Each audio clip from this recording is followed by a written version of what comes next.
ইনশাআল্লাহ কাদিনী দিল্লি কাদিনী আন্দোলন করে দেবে। এই ক্ষেত্রে আমরা হুজুরের সাথে পরামর্শ করে পরবর্তী কর্মসূচি ঘোষণা দেবে ইনশাআল্লাহ।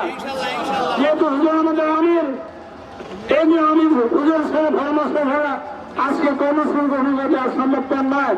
হুজুরের সাথে পরামর্শ করে পরবর্তীতে আন্দোলনের কর্মসূচি ঘোষণা করা হবে। যতদিন কামি নিয়ে অনশন ঘোষণা করা হবে ততদিন আমাদের আন্দোলন চলবে চলবে।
বাংলায় হবে না মিলনের জানাজা, মিলনের জানাজা, ফাঁসি ফাঁসি ফাঁসি চাই, মিলনের ফাঁসি চাই, মিলনের গেলে জুতা মারা তলে, জুতা মারা তলে।